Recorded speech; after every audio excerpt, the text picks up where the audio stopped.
ઈસુની જય. આવો પ્રાર્થના કરીએ. પિતા પરમેશ્વર, અમે તમારો આભાર માનીએ છીએ, તમારી સ્તુતિ કરીએ છીએ આજના સુંદર દિવસ માટે. રોજનું રોજ નવું જ વચન આપી તમે અમને કંઈક નવું શીખવો છો પ્રભુજી. વિશ્વાસ દ્વારા અમે તમને મેળવી શકીએ, વિશ્વાસ દ્વારા અમે અમારા જીવનને ઉજાગર કરી શકીએ પ્રભુ. આજે પણ અમે તમારા વિશ્વાસ વિશે સાંભળીશું અને એના વિશે અમે જે સમજીશું એ અમે જીવનમાં ઉતારીએ એવી કૃપા કરો. આ પ્રાર્થના અમે અમારા પ્રભુ ઈસુ ખ્રિસ્ત દ્વારા કરીએ છીએ. આમીન. વચન લઈએ રોમનો 1 અધ્યાય એની 16 અને 17મી કડી. શુભ સંદેશ વિશે હું શરમાતો નથી, કારણ એ તો દરેક વિશ્વાસ કરનારને બચાવનારું ઈશ્વરનું સામર્થ્ય છે, પ્રથમ યહૂદીને અને પછી ગ્રીકને. શુભ સંદેશમાં માણસોને ઈશ્વરની સાથે સુમેળભર્યા સંબંધમાં લાવવાનો ઈશ્વરનો માર્ગ પ્રગટ કરવામાં આવેલો છે.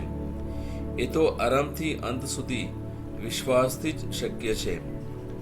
શાસ્ત્રમાં લખેલું છે કે વિશ્વાસથી ઈશ્વરની સાથે સુમેળભર્યા સંબંધમાં આવેલ વ્યક્તિ જીવન પામશે.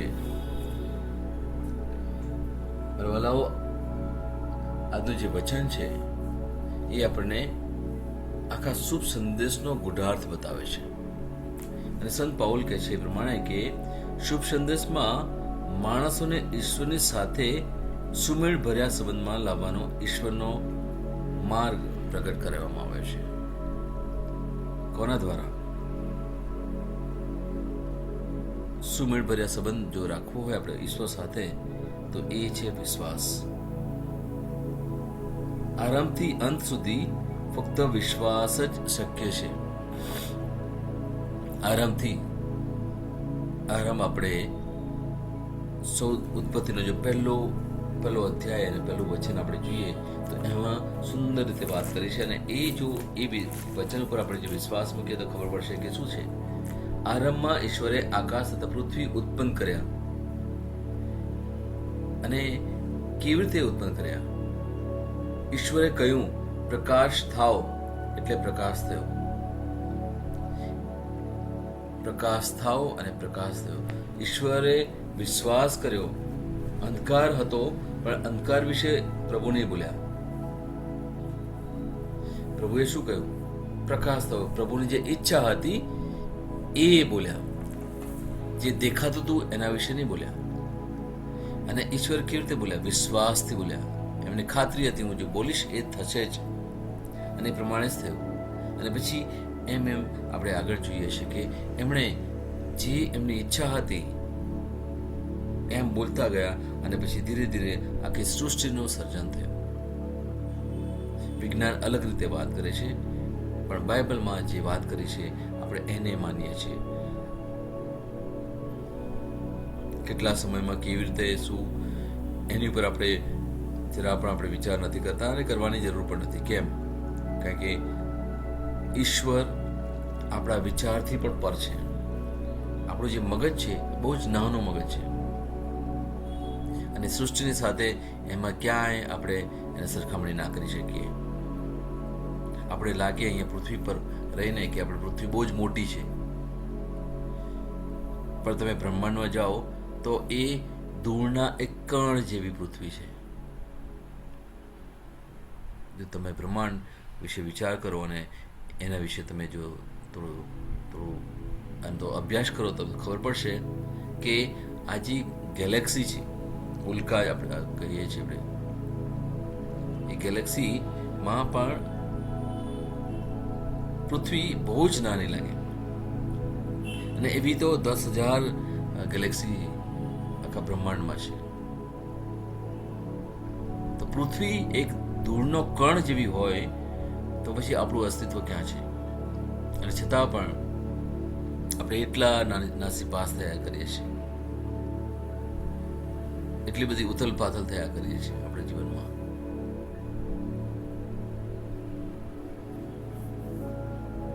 જે કરવાનું છે એ છે એક જ બાબત વાળાઓ, કે ઘણી બાબતો આપણે સમજી શકતા નથી અને કશો વાંધો નહીં, સમજવાનો પ્રયત્ન પણ ના કરીએ, કારણ કે આપણા એક નાના મગજમાં આટલા મોટા ઈશ્વરને સમજી ના શકાય.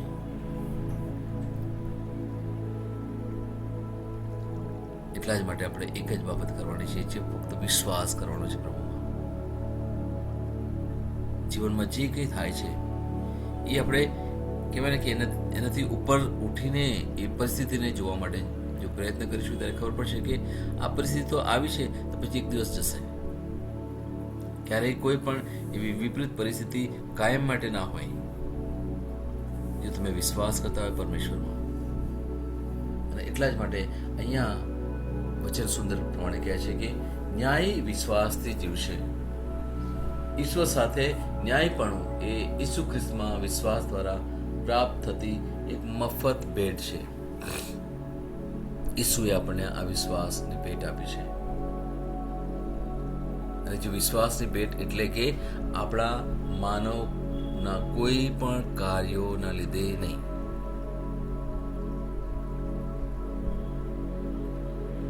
ઘણી વાર આપણે જાણે અજાણે આપણે એટલા અહમ અને એટલા અભિમાનમાં રહીએ છીએ કે મેં કર્યું, મારા દ્વારા થયું, મારાથી જ થાય,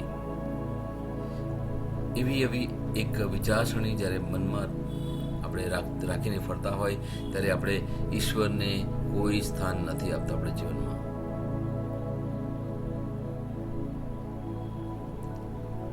આપણે જે વિશ્વાસ પણ જે મળ્યો છે એ ઈસુ દ્વારા મળ્યો છે.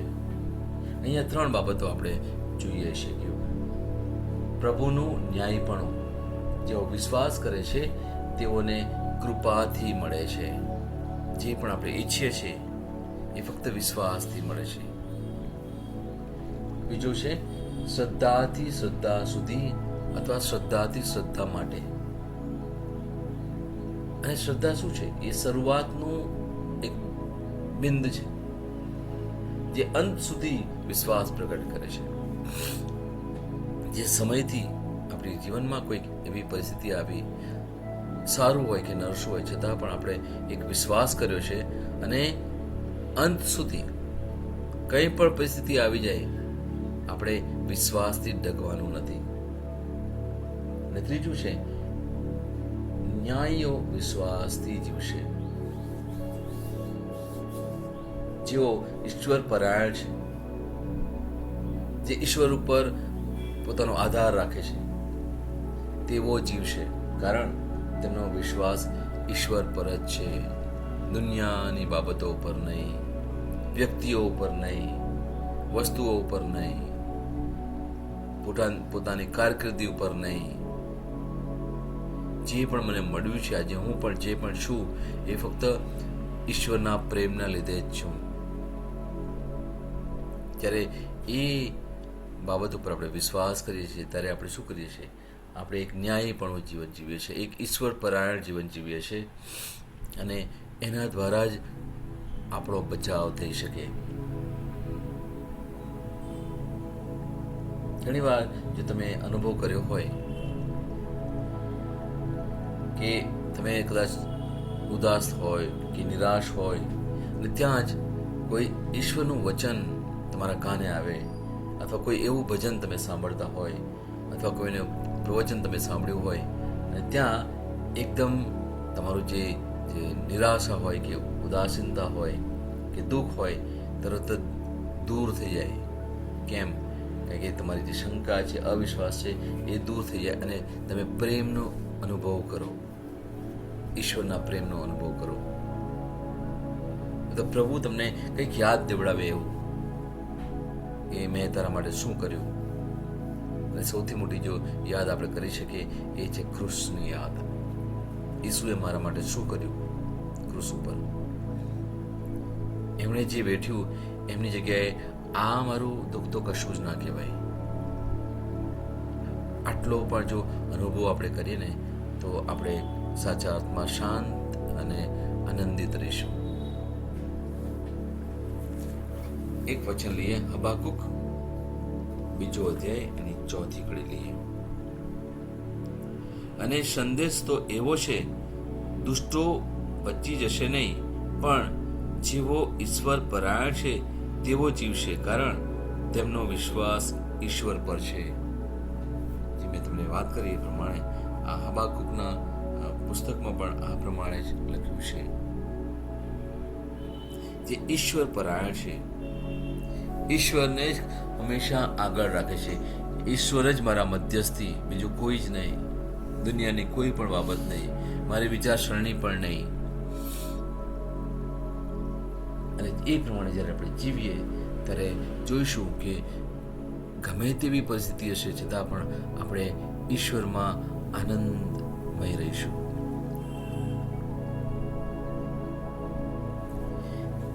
ઘણા વખતથી મને એક વાત તમારી સાથે શેર કરવાની ઈચ્છા થઈ કે છેલ્લા 1-1.5 વર્ષથી મારા વાઈફ જેમને બ્રેન સ્ટ્રોક આવેલું, ઘણા લોકોને ખબર છે.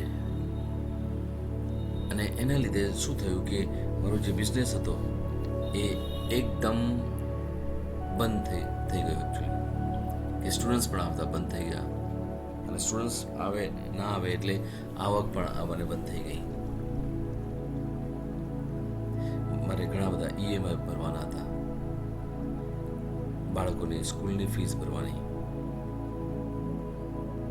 અને ઘણી બધી એવી પરિસ્થિતિ આવી ગઈ જ્યાં આવક જ નહીં આવે. જેટલું પણ હતું એ બધું ધીરે ધીરે અલગ અલગ EMIમાં હતા, એ બધું જતું રહ્યું. હવે પરિસ્થિતિ એવી આવી કે જ્યાં શું કરવું એ મોટો પ્રશ્ન. જ્યાં અમે રહીએ છીએ ત્યાં પણ અમને કહેવામાં આવ્યું કે હવે તમે ઘર ખાલી કરો. છેલ્લા 10 મહિનાથી અમને કહેવામાં આવ્યું છે. પણ જ્યાં તમારી પાસે નાણું હોય તો તમે બીજે ભાડે મકાન લઈ શકો. ઓફિસની જે EMI હતી એ તો એટલી બધી વધી ગઈ કે 3 EMI પછી એવું થાય કે તમને નોટિસ મળે. છેલ્લા 5 મહિનાથી હું EMI પણ ભરી નહીં શકું, કારણ કે એટલું તો જોઈએ કે તમે ભરી શકો. અને એ પણ EMI ઘણું મોટું છે. એટલે બેંકના લોકો પણ સમયે આવે અને પછી અમને એવી રીતે વાત કરે કે જ્યાં ચોક્કસ હતાશા આવી જાય, નિરાશા આવી જાય, દુઃખ થાય, કહેવાય ને એક ફ્રસ્ટ્રેશન આવી જાય.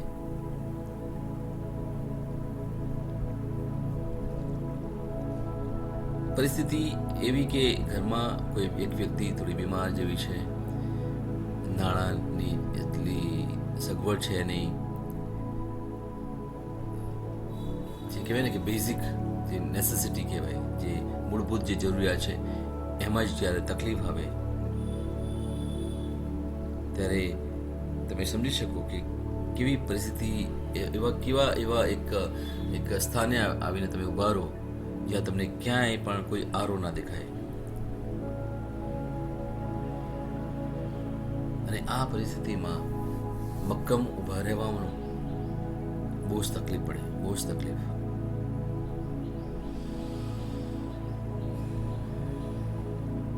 અને એ જ અરસામાં અમે પ્રાર્થનામય જીવન જીવતા હતા.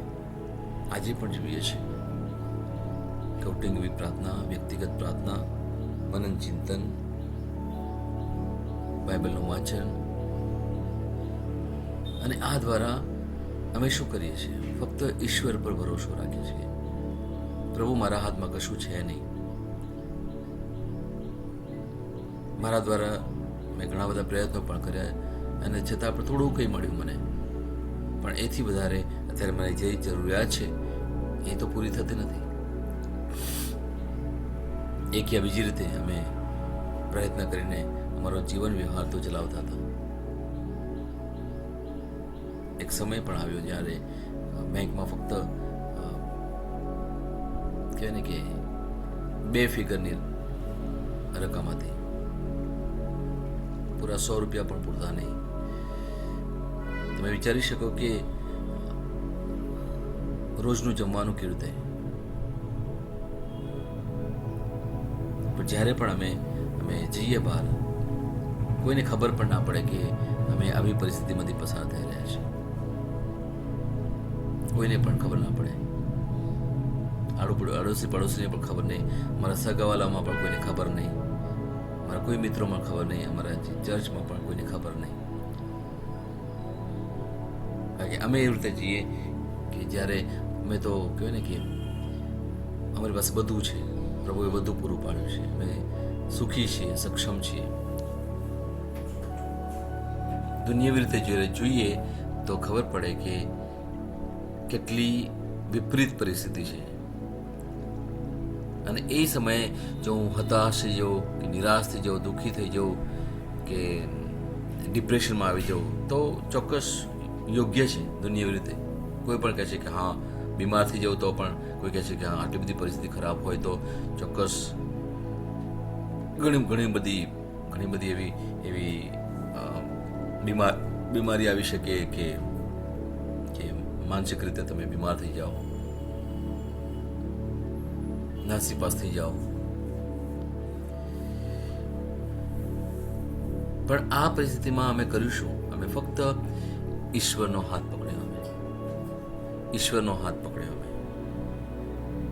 અમે કે પ્રભુ હું તો કંઈ જ નથી, હું કંઈ કરી ના શકું. આ પરિસ્થિતિમાં જો કંઈક કરો તો તમે કરો પ્રભુ, કે તમે મારા બાપ છો, હું તમારો પુત્ર છું. તમે મને આ કુટુંબ આપ્યું છે અને કુટુંબની જવાબદારી મારી તો ખરી, પણ મારા કરતા તો તમારી જવાબદારી વધારે પ્રભુ. એમનું ભરણ પોષણ કરવાનું એ તમારી જવાબદારી પ્રભુ. મારા ધંધાને આગળ વધારવાની જવાબદારી તમારી પ્રભુ. જે કંઈ હું આજે છું એ તમારી કૃપાને લીધે હોય તો તમે મારા બાપ છો, તો તમે સંભાળો. મારામાં કોઈ એવી ક્ષમતા નથી, મારામાં એવી કોઈ શક્તિ નથી કે હું કંઈક કરી શકું. ચોક્કસ પ્રભુએ મને બળ આપ્યું છે, હિંમત આપી, સૂઝ સમજ પણ આપી છે અને હું ચોક્કસ કરવા માટે તૈયાર છું. પણ પ્રયત્નો કર્યા છતાં પણ જ્યારે કશું થતું નથી ત્યારે પછી મારે શું કરવાનું? મારે ફક્ત પ્રભુ ઉપર જ આધાર રાખવાનો, પ્રભુ ઉપર જ વિશ્વાસ કરવાનો. અને મેં શું કર્યું? અમે દિવસ અને રાત પ્રભુ સાથે, પ્રભુની પ્રાર્થનામાં સમય કાઢતા રહ્યા. મારી પાસે જે નોર્થ ઇસ્ટનો જે મિનિસ્ટ્રી છે એમાં પણ જ્યાં લોકોને જરૂર પડે ત્યાં અમે લોકો દોડતા હતા. એ લોકોને ત્યાં પણ જઈને મેં પ્રાર્થના કરી. રવિવારે અમારા ઘરમાં અમે લોકોને બોલાવીએ અને પ્રાર્થના કરીએ. કોઈને કંઈ પણ જરૂર હોય તો અમે સામેથી અમે એમને જે પણ અમારાથી કરી શકાય અમે કરીએ. પણ કોઈની આગળ અમે દુઃખ લઈને નહીં આવ્યા, કોઈની આગળ અમે ફરિયાદ નહીં કરી, પ્રભુને ફરિયાદ નહીં કરી, લોકોની આગળ અમે દુઃખ લઈને ગણ્યું નહીં. અમને લાગ્યું કોઈ જરૂર નથી, આ બધી કશાની જરૂર નથી આવું કંઈ કરવાની. લોકોને બતાવવાનું કે અમે દુઃખી છીએ કે મારી પાસે નથી, એવું કંઈ પણ જરૂર પણ નહીં પડી. કેમ? કારણ કે મારો આધાર એ ફક્ત પરમેશ્વર છે.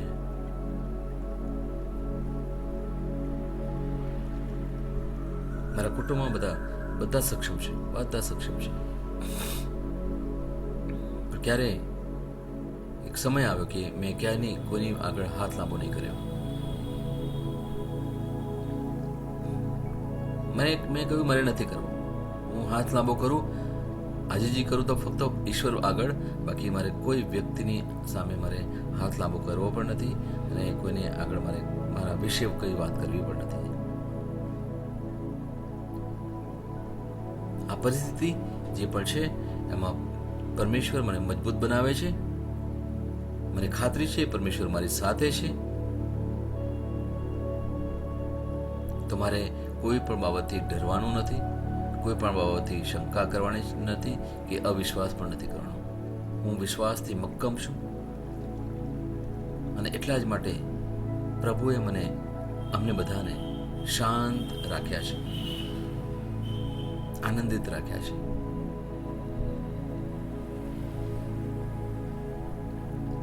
અમે કોઈ પણ બાબતે ફરિયાદ નથી કરતા કે આવું નથી ને તેવું નથી. સમય આવે કંઈક એવું બની જાય અને એ કામ થઈ પણ જાય. સમય આવે જમવાનું પણ મળી જાય.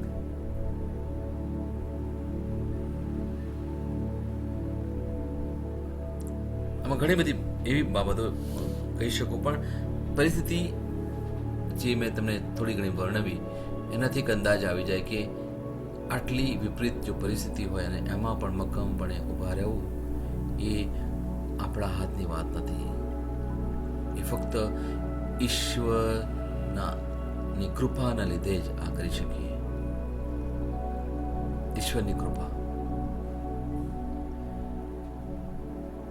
અને એ જ સમયે એક ઉદાહરણ પણ યાદ આવે કે જ્યારે હોળી સમુદ્રની મધ્ય હતી, ઈસુ ત્યાં સૂઈ રહ્યા હતા, શિષ્યો હતા, અને એ જ વખતે એટલો બધો પવન ફૂંકાયો અને એટલું બધું તોફાન આવ્યું, મોજા એટલા બધા ઊંચા ઉછળે, અને એ વખતે જે શિષ્યોની જે હાલત હતી, અને ત્યારે એ ઈસુને ઉઠાડે છે ને કહે છે કે ગુરુજી ગુરુજી ઉઠો, અમે તો મરી ગયા.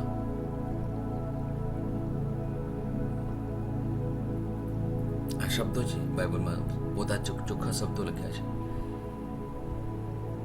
અને ત્યારે ઈસુ શું કરે છે?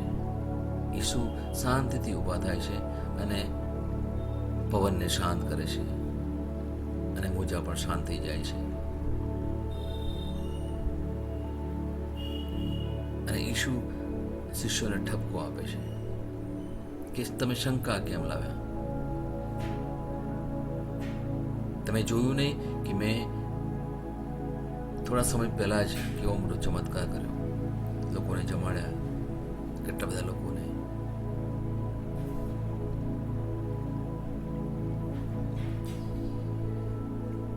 જો આવા પ્રસંગો જો આપણે મનમાં લઈએ, આપણે વિચાર કરતા રહીએ ને, ઘણા બધા એવા પ્રસંગો છે, તમે જોશો તો બાઇબલ આપણને ખરેખર એક જ વાત શીખવાડે છે કે પ્રભુ પર પ્રેમ રાખો અને પ્રભુ પર વિશ્વાસ કરો.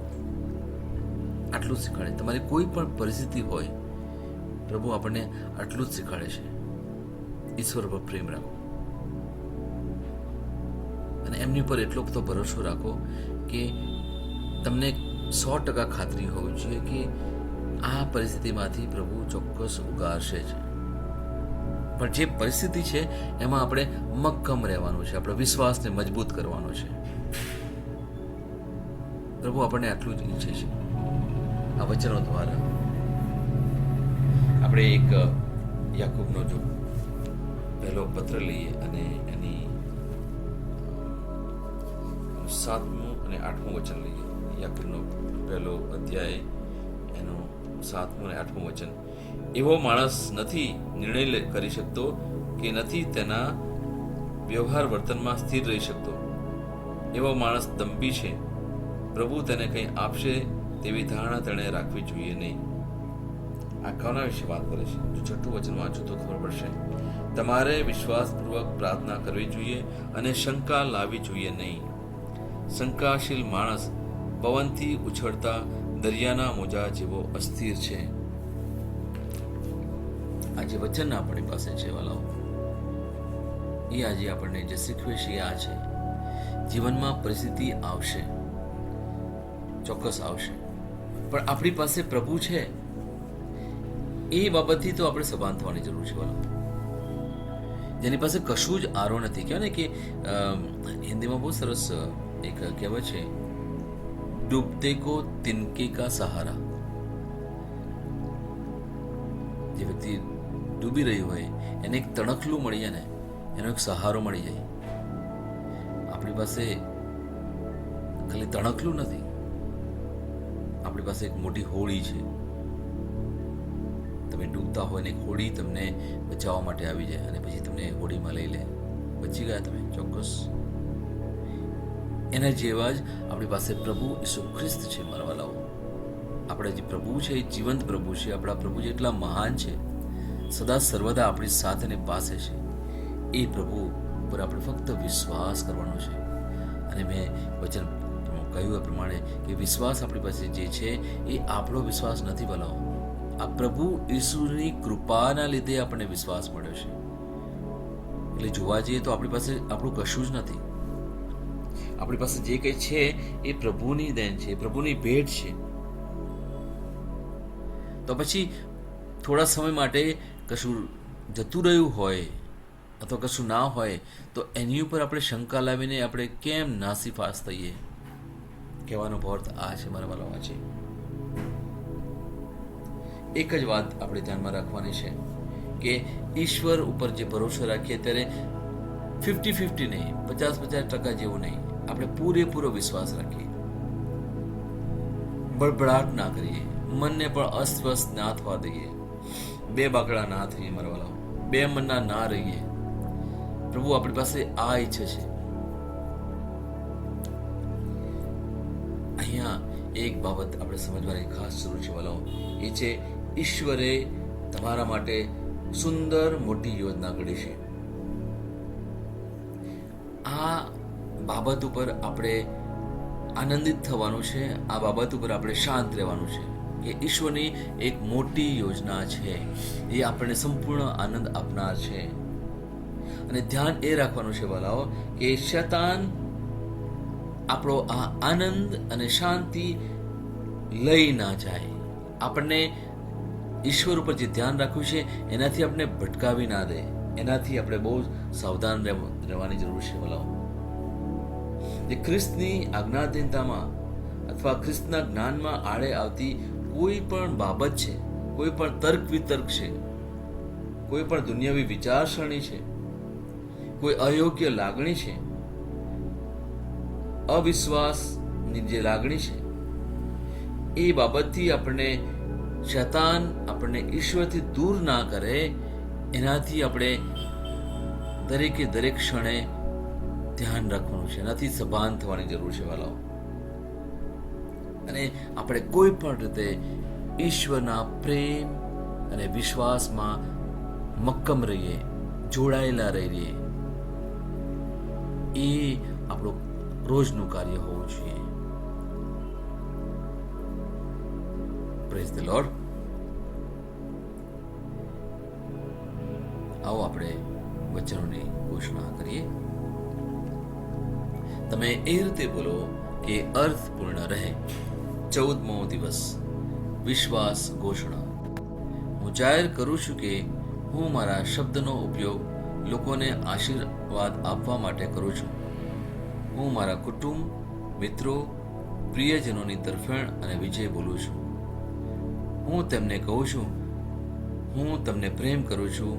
તમે અદ્ભુત છો, તમે પ્રભાવશાળી છો, તમે સુંદર છો, તમે જીવનમાં મહાન કાર્યો કરી રહ્યા છો, તમે રાષ્ટ્રો માટે આશીર્વાદ બની ધન્ય થયા છો. આ મારી ઘોષણા છે. દૈવી સ્વાસ્થ્ય કબૂલાત. મારામાં પ્રભુનું અવિનાશી જીવન છે, તેથી હું દૈવી સ્વાસ્થ્ય અને શક્તિમાં જીવું છું. બીમાર પડતો નથી, કારણ કે મારી પાસે પ્રભુનું જીવન અને સ્વભાવ છે. મહાન મારામાં વસે છે. હું એક રાજા તરીકે ઊભો છું અને હું વિજયી રીતે જીવનમાં શાસન કરું છું. ઈશ્વરનો મહિમા. હું જે પણ ઈશ્વરના નામ પર બોલું તે થશે જ. હું મજબૂત છું, હું તંદુરસ્ત છું, હું ધન્ય છું, હું સમૃદ્ધ છું, હું શક્તિશાળી છું, હું અભિષિક્ત છું, હું મુક્ત છું, હું પ્રભુનો વિશ્વાસી છું, હું પ્રભુ અને મનુષ્યો દ્વારા પ્રિય છું. હું જે જોઉં છું તે નથી બોલતો, પણ જે જોવા માંગુ છું તે બોલું છું. હું એક અવિભાજ્ય બીજ છું. હું મારા પ્રભુના ઘરમાં સારી જમીન પર રોપાયો છું. હું મારા ઈશ્વરની વાડીમાં નારિયેળના ઝાડની જેમ ફૂલું ફાલું છું. હું ખરા સમયમાં મબલક પાક આપું છું.